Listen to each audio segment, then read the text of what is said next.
करतील महामंत्री रस्ते वाहतूक तथा महामार्ग आदरणीय नितीनजी गडकरी।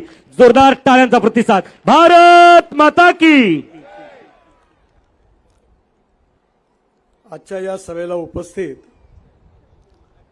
माझे जुने सहकारी आणि शिवसेनेचे ज्येष्ठ नेते उपनेते म्हणून कार्य करतात असे आदरणीय गजानन कीर्तीकर, या जिल्ह्यातील सर्वमान्य नेते म्हणून ज्यांचा उल्लेख होतो असे आदरणीय रामशेठ ठाकूर, आपल्या कोकणामध्ये ज्यांनी अतिशय उत्तम कार्य केलं असे मंत्री आदरणीय उदय सावंत, आपल्या सगळ्यांचे आवडते उमेदवार आणि पुन्हा एकदा खासदार म्हणून ज्यांचा विजय निश्चित आहे असे आदरणीय आप्पा बारणे, आमदार महेश बालडी, आमदार महेंद्र थोरले, आमदार प्रशांत ठाकूर, माजी आमदार देवेंद्र साटम, माजी आमदार सुरेश लाड, अविनाश कोळी, संतोष भोईर, नरेंद्र गायकवाड, जितेंद्र पाटील, अतुल दिबा पाटील, सुधीर ठोंबरे, प्रवीण मोरे आणि उपस्थित सर्व मान्यवर नेते मंडळी आणि उपस्थित माझ्या बांधवांनो आणि बहिणींनो, आज आपल्या या सभेला येत असताना मला विशेष रूपाने 1996-97 ची आठवण झाली। मी महाराष्ट्राचा बांधकाम मंत्री असताना मुंबई पुणे राष्ट्रीय महामार्ग जो होता त्याचा भूमिपूजनाचा कार्यक्रम याच भागामध्ये झाला होता।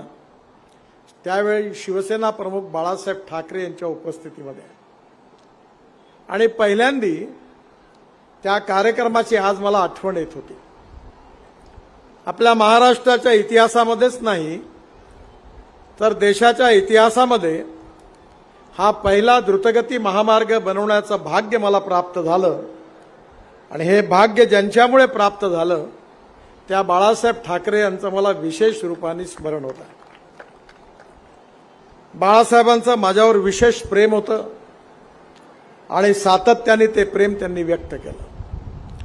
मला आठवतं की राज ठाकरे यांनी बाळासाहेबांच्या जीवनावर जेवढे सगळे फोटोग्राफ्स होते त्याचं एक पुस्तक प्रकाशित करण्याचं ठरवलं होतं आणि त्याकरता त्यांनी बाळासाहेबांच्या निर्णया ठिकाणी त्यांना फोटो घ्यायचे होते।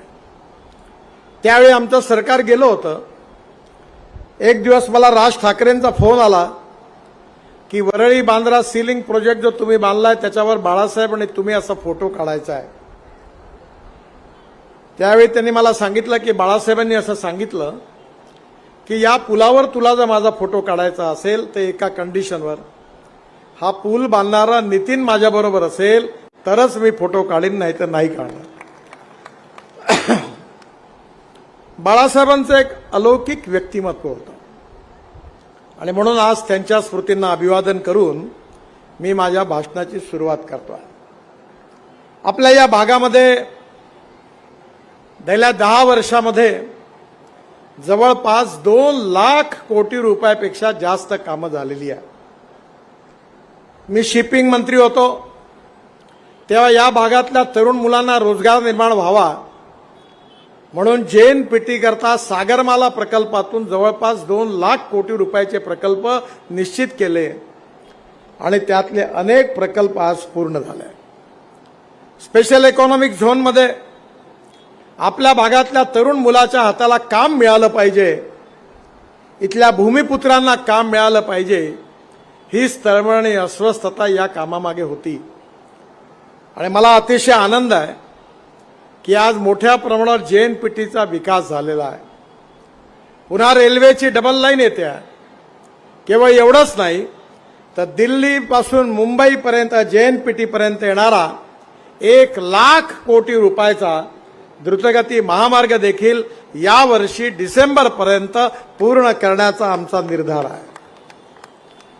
मी या भागामध्ये जेव्हा जेव्हा आलो तेव्हा दरवेळेला काही ना काही घोषणा करून गेलो, पण यावेळी मी जेव्हा आलो तेव्हा निवडणूक आहे आणि त्यामुळे घोषणा करता येत नाही, पण मी निवडणुकीची घोषणा होण्याच्या आधीच तुमच्या भागामध्ये 2 मोठे प्रकल्प मंजूर केले. एक तर प्रकल्प होण्यासारखाच नव्हता. महेश बालदींना आणि प्रशांत ठाकूर यांना मी सांगितलं की हा NHच नाही आहे आणि आता हा करणं काही शक्य नाही, तुम्ही आग्रह करू नका. पण महेशने सांगितलं, प्रशांतजींनी सांगितलं, ते दोघेही दिल्लीला आले होते आणि मला म्हणाले या प्रकल्पाचं काम झालंच पाहिजे, काही करा, तुम्ही मार्ग काढा. आणि मग मी महाराष्ट्रात असलेला जो नॅशनल हायवे होता तो डिरिकग्नाइज करून तो स्टेट हायवे बनवला.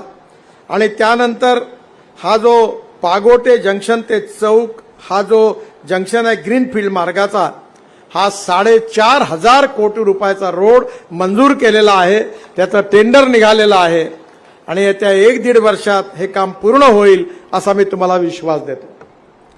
हा रोड असताना केवळ ट्रॅफिक जाम, प्रदूषण कमी होणार नाही, तर या रोडच्या बाजूला पुन्हा एकदा लॉजिस्टिक पार्क उभे राहतील. या रोडच्या बाजूला इंडस्ट्रीयल क्लस्टर्स उभे राहतील आणि या भागामधल्या अनेक तरुण मुलांच्या हाताला काम मिळाल्याशिवाय राहणार नाही असा महत्त्वपूर्ण रोड आहे. 4,500 कोटीचा. इलेक्शन संपलं, निर्णय लागला की एक 15 दिवसात या रोडच्या कामाची सुरुवात होईल असा विश्वास मी आपल्या सगळ्यांना देतो. दुसरं महत्त्वाचं कळंबोळी जंक्शन. मी जेव्हा मंत्री होतो तेव्हापासून त्या जंक्शनवर एवढा ट्रॅफिक जाम होता की गोव्याकडे जाणारा मार्ग, JNPTचा मार्ग, मुंबई पुण्याचा मार्ग, या सगळ्या ठिकाणी अनेक प्रकारच्या अडचणी होत्या. ट्रॅफिक जाम होता, पोल्युशन होतं.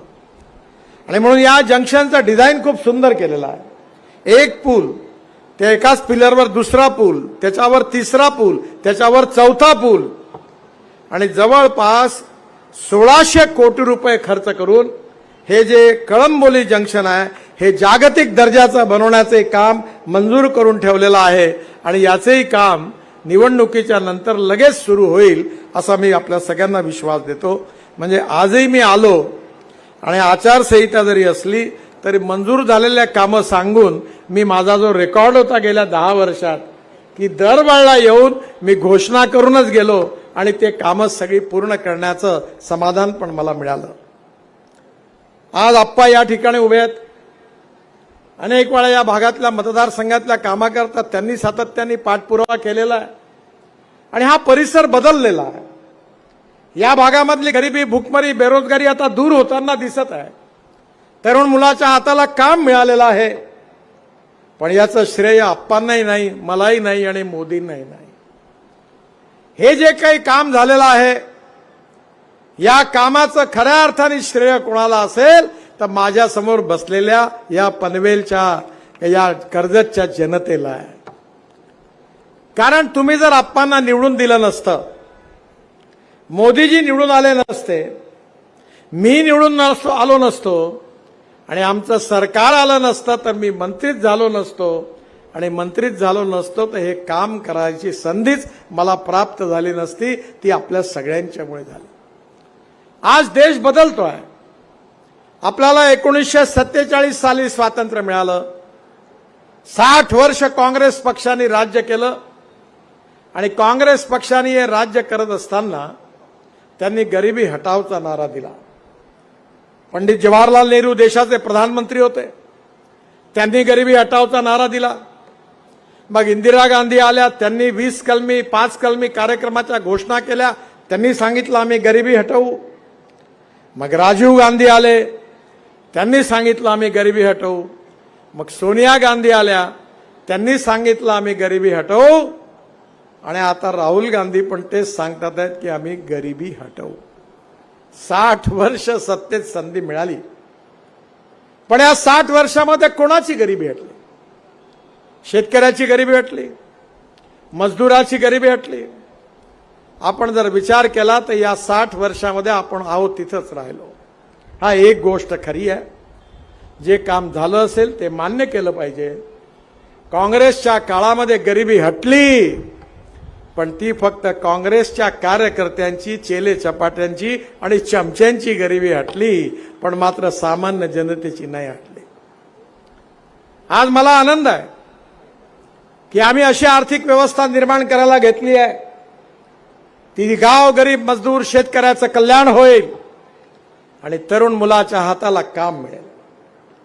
या जिल्ह्यामध्ये डाव्या विचारसरणीच्याही अनेक नेते मोठे होऊन गेले. त्यांच्या प्रामाणिकपणाबद्दल कुठल्याही प्रकारची शंका घ्यायचं कारण नाही. कारण आम्ही लोकशाहीमध्ये मतभिन्नता मानतो, पण मनभेद मात्र मानत नाही. त्या सगळ्यांबद्दल मला मनात सन्मान आहे. पण त्या काळामध्ये कम्युनिस्ट पार्टीने आपल्या आर्थिक सिद्धांताच्या आधारावर देशाच्या विकासाचं मॉडेल मांडलं. समाजवादी पार्टीने SM जोशी, त्यानंतर मोठे मोठे नेते जॉर्ज फर्नांडिस साहेब, मधु दंडवते, डॉक्टर राम मनोहर लोहिया या सगळ्यांनी समाजवादी मॉडेल मांडलं. स्वतंत्र पक्षाच्या रूपाने लिबरल इकॉनॉमीच्या आधारावर अमेरिकन साम्राज्यवादी मॉडेलचं समर्थन करून त्यावेळी स्वतंत्र पार्टी निर्माण झाली. पण आज सगळ्या विचारधारा समाप्त झाल्या. मी ज्यावेळी चीनच्या प्रधानमंत्र्यांनी आणि अध्यक्षांनी, मी पार्टीचा अध्यक्ष असताना आम्हाला निमंत्रित केलं होतं, आणि ज्यावेळी मी शांघायमध्ये गेलो त्यावेळी मी बघितलं की त्या ठिकाणी मोठी मोठी डेव्हलपमेंट सुरू होती. मी चीनमधल्या कम्युनिस्ट पार्टीच्या नेत्यांना प्रश्न विचारला, पैसा कुठून आला? त्यांनी मला सांगितलं की जगामध्ये जे मंगोलियन वंशाचे जे श्रीमंत लोक आहेत, ज्यांचं ओरिजिन चायनाशी जोडलेलं आहे, त्या मंगोलियन लोकांनी खूप इन्व्हेस्टमेंट चीनला दिली आणि त्यातून आमच्या विकासाच्या कार्यक्रमाला गती मिळाली. मी त्यांना लगेच प्रश्न विचारला की तुमच्या देशात फक्त लाल झेंडा फक्त राहिला आहे, पण तुमचे विचार मात्र बदलून गेले आहे, हे कसं? तेव्हा त्यांनी आम्हाला सांगितलं की आमच्या देशातला गरीब असेल, शेतकरी असेल, मजदूर असेल, त्याच्याशी आमची कटिबद्धता आहे, आणि त्याची गरिबी, भूकमरी आणि बेरोजगारी दूर करायची असेल तर जे धोरण असेल ते आम्ही स्वीकारू, असं म्हणून त्यांनीही कबूल केलं की त्यांनी आता फक्त लाल झेंडा ठेवला पण विचार सोडून दिले. पण भारतीय जनता पार्टीने गेल्या 10 वर्षामध्ये नरेंद्र मोदींच्या नेतृत्वाखाली आणि त्याआधी अटल बिहारी वाजपेयींच्या नेतृत्वाखाली या देशाच्या विकासाचं नवीन आर्थिक मॉडेल तयार केलं. ते मॉडेल काय होतं? पंडित दीनदयाल उपाध्यायांचं जे सामाजिक आर्थिक चिंतन होतं, जे अंत्योदयच्या रूपाने प्रसिद्ध आहे, की या समाजातला तळागाळातला जो शेवटचा माणूस आहे, जो दलित आहे, पीडित आहे, शोषित आहे, ज्याला राहायला घर नाही आहे, ज्याच्या अंगावर कपडा नाही आहे, ज्याला खायला अन्न नाही आहे, त्या दरिद्र नारायणाला आम्ही केंद्रबिंदू मानून कार्य करू, आणि ज्या दिवशी त्याला रोटी, कपडा आणि मकान मिळेल त्याच दिवशी आपलं कार्य पूर्ण झालं असं आम्ही समजू. हे पंडित दीनदयाल उपाध्यायांचं सामाजिक आर्थिक चिंतन हे उद्दिष्ट समोर ठेवून गेल्या 15 वर्षात आम्ही काम केलं. आज माझ्याकडे पैशाची कमी नाही आहे. मी 50 लाख कोटी रुपयाची कामं केली आहे. JNPTला 2000 कोटी रुपये वर्षाचा फायदा आहे. हा पैसा कुठून आणला? हा पैसा लोकांकडून घेतला. मला आठवतं, मी महाराष्ट्रामध्ये मंत्री होतो, मुंबई पुणे हायवे बांधला, देशातला पहिला BOT project Thane Bhiwandi bypass, Thane Nashik रोडवरचा तो रस्ता बांधला, वरळी बांद्रा सीलिंग प्रोजेक्ट बांधला, 55 उड्डाणपूल बांधले. तेव्हा हे पैसे सरकारचे नव्हते.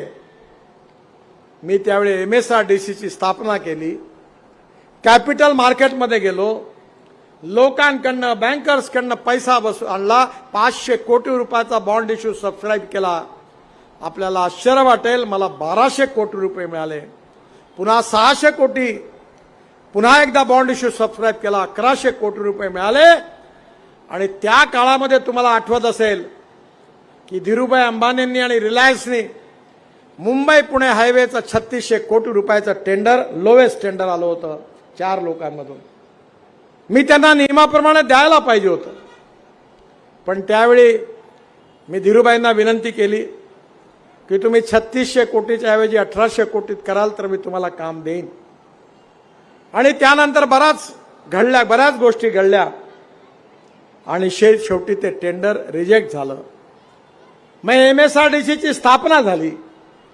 मी मार्केटमधून आम्ही पैसे उभे केले, Mumbai Pune express highway, Worli Bandra ceiling project आणि 55 उड्डाणपूल बांधून पूर्ण केले. पण मला सांगताना तुम्हाला आनंद होतोय की 3600 कोटी रुपयाचं टेंडर ते काम आम्ही फक्त 1600 कोटी रुपयात बांधून पूर्ण केलं आणि 2000 कोटी वाचवले, म्हणजे आजच्या काळातले 20,000 कोटी वाचले. मुंबईच्या उड्डाणपुलाचं एस्टिमेट 1800 कोटी रुपयाचं होतं. ते सगळे पूल, 2 पूल कॅन्सल केले आणि त्या सगळे पूल केवळ 950 कोटी रुपयात बांधून पूर्ण केले. वरळी बांद्रा माझ्या काळामध्ये मी केवळ, काय दुर्भाग्य आहे, त्याची 420 कोटी रुपयात त्याचं टेंडर आणि नंतरचं सरकार असं 420 निघालं की मी जे काम 420 कोटी रुपयात दिलं होतं ते काम त्यांनी 1800 कोटी रुपयापर्यंत पोहोचवलं. मला एका गोष्टीचा आनंद आहे की आज आपला देश बदलतो आहे. मी ज्यावेळी ही कामं केली, ही खूप याचं कौतुक महाराष्ट्रातल्या आणि देशाच्या जनतेने केलं. पण आता मी काश्मीर पासून तर कन्याकुमारीपर्यंत रस्ते बांधतोय. हे केवळ भाषणापुरतं नाही आहे. तुम्ही जर हिमाचल प्रदेशामध्ये गेले आणि मनालीला जाता, आपण मनालीवरून रोहतांग पासला सगळेच जण जातात टुरिस्ट, पण त्यावेळी आता जायला 3.5 तासात लागायचे. आता आपण टनेल बांधली आहे, अटल टनेल. तिथून गेल्यावर तुम्ही 8 मिनिटात बाहेर निघता. तिथून हिमालयात आल्यावर 8 टनेल लद्दाख लेहपर्यंत रस्ता हिमालयाच्या मध्यवर्ती भागातून बांधणं सुरू आहे.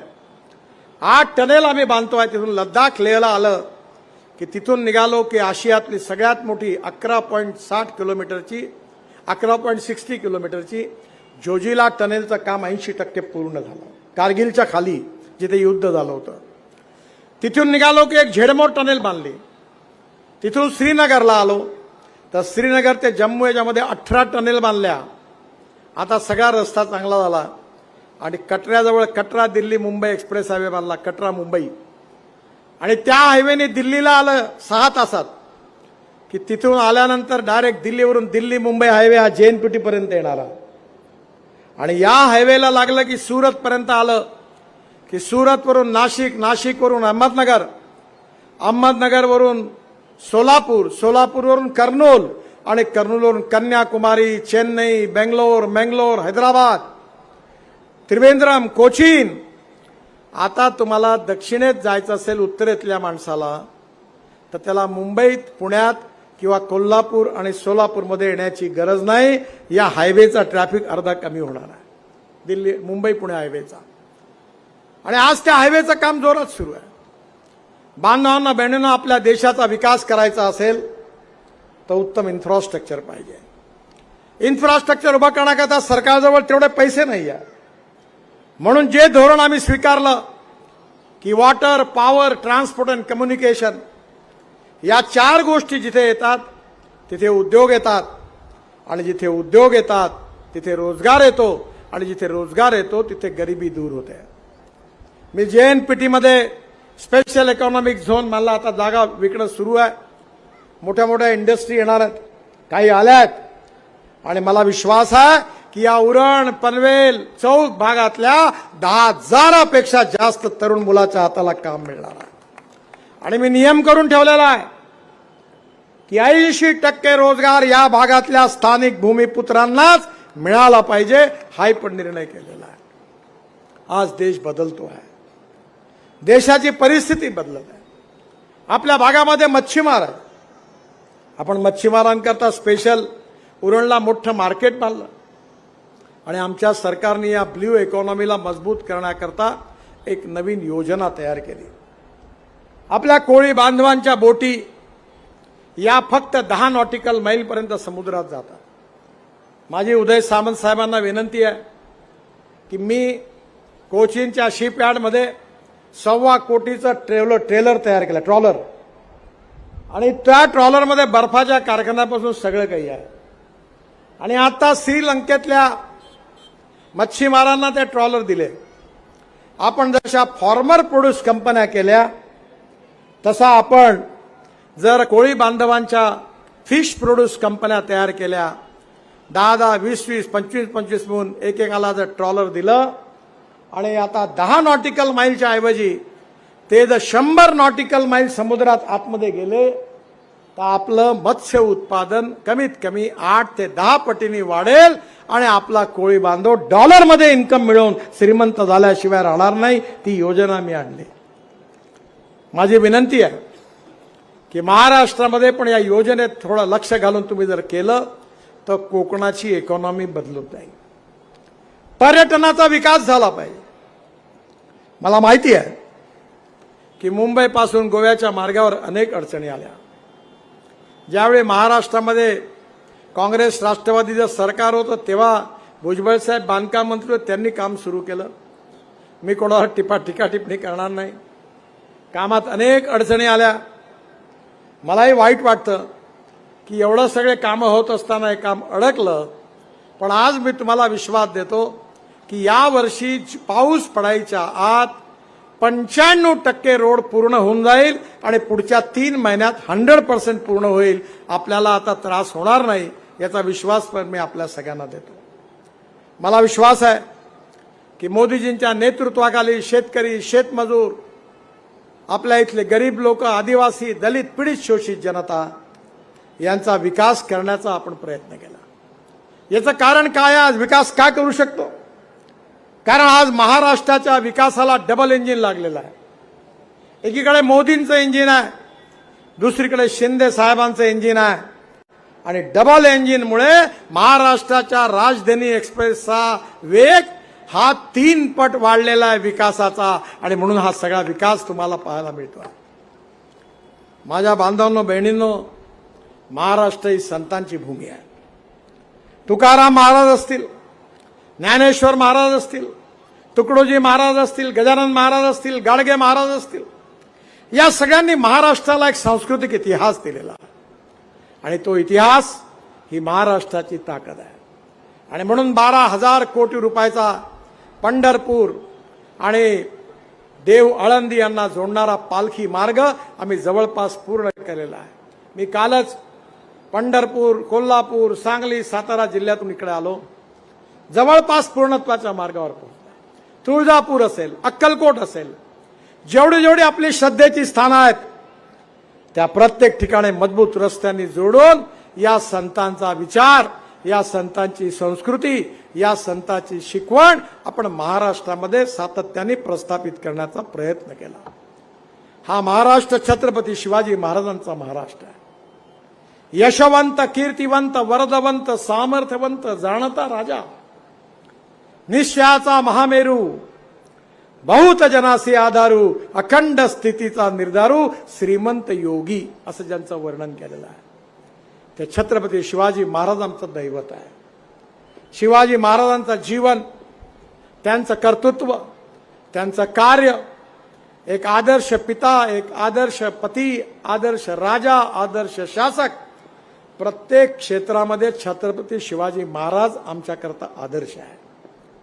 माझ्या दिल्लीच्या ऑफिसमध्ये माझ्या आईवडिलांचा फोटो नाही आहे, पण माझ्या खुर्चीसमोर छत्रपती शिवाजी महाराजांचा फोटो आहे. माझ्या सरकारी ऑफिसमध्ये छत्रपती शिवाजी महाराजांचा फोटो आहे. कारण आम्हाला महाराष्ट्रात नाही, देशात मोदीजींच्या नेतृत्वाखाली शिवशाही निर्माण करायची आहे. आणि महात्मा गांधींनी ज्याचं वर्णन केलं होतं ते प्रभू रामचंद्राचं रामराज्य निर्माण करायचं आहे. या देशातले गरीब असतील, शोषित असतील, पीडित असतील, आदिवासी असतील, जे आर्थिकदृष्ट्या, सामाजिकदृष्ट्या, शैक्षणिकदृष्ट्या मागासलेले आहेत, त्यांचं जीवन बदलवायचं आहे. ज्यांच्या जीवनामध्ये अंधार आहे त्यांच्या जीवनामध्ये प्रकाश पोचवायचा आहे. आज जगामध्ये एका मोठ्या मुद्द्याची चर्चा होते, त्याचा अर्थ आहे सुखांक. युनोमध्ये याच्यावर चर्चा. सुखांक म्हणजे काय, ज्याचा उल्लेख आता या ठिकाणी वक्त्यांनी केला. आदिवासी पाडा आपल्याला दाखवला की प्रत्येक गावात प्यायला पाणी मिळालं पाहिजे, प्रत्येक गावात त्याच्या गरीब लोकांच्या मुलांना चांगली शाळा असली पाहिजे, प्रत्येक गावामध्ये शेतकऱ्याच्या मालाला चांगली किंमत असली पाहिजे, प्रत्येक गावामध्ये आपल्याला चांगला रस्ता असला पाहिजे, 24 तास वीज असली पाहिजे आणि तरुण मुलाच्या हाताला काम असलं पाहिजे. म्हणजे सुखांक हा पूर्णपणे आहे असं आपण समजू.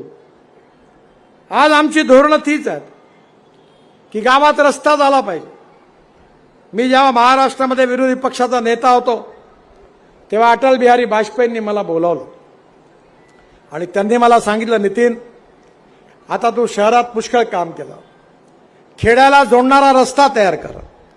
आणि मला सांगताना आनंद होतोय की प्रधानमंत्री ग्राम सडक योजना ही एक फ्लॅगशिप योजना भारत सरकारची आहे. ती योजना बनवण्याचं सौभाग्य मला मिळालं आणि या देशाच्या इतिहासात 6.5 लाख गावापैकी 4.5 लाख गावांना मजबूत रस्त्यांनी जोडण्याचं काम या योजनेतून झालं. हे अटल बिहारी वाजपेयींचं सुरू केलेलं काम आहे.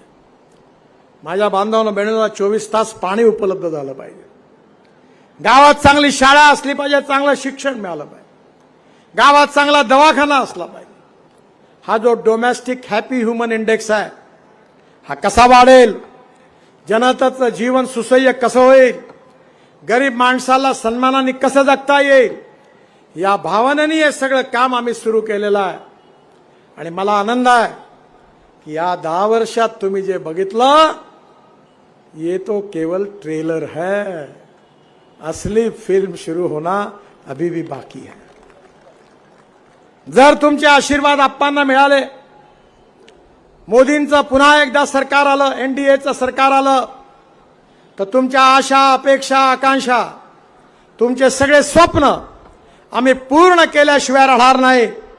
या देशाला भय, भूक, आतंक, भ्रष्टाचारापासून मुक्त करू, $5 ट्रिलियन ची इकॉनॉमी बनवू, हिंदुस्थानला विश्वगुरू बनवू आणि जगातली तिसरी महाआर्थिक शक्ती म्हणून भारताचा जगात विकास झाल्याशिवाय राहणार नाही. हे वचन देण्याकरता मी आपल्याकडे आलो आहे. आणि हे वचन जर पूर्ण करायचं असेल तर माझी आपल्या सगळ्यांना विनंती आहे की या मतदारसंघामध्ये बदललेलं चित्र, बदललेलं काम ज्यांच्या नेतृत्वाखाली केलं ते माझे पार्लमेंटचे सहकारी आप्पा बारणे यांनी या भागाचं चित्र बदलवण्यामध्ये सिंहाचा वाटा उचलला. त्यांनी या भागामध्ये सगळी कामं केलेली आहे. आमच्याकडे वारंवार येऊन तुमच्या समस्यांचा फॉलोअप केलेला आहे. आणि म्हणून माझी आपल्या सगळ्यांना विनंती आहे की या निवडणुकीतून धनुष्य बाणाचं बटन दाबा आणि आप्पांना मागच्या वेळेसारखं पुन्हा प्रचंड मताने विजयी करा. हे सांगण्याकरता मी आपल्याकडे आलो आहे.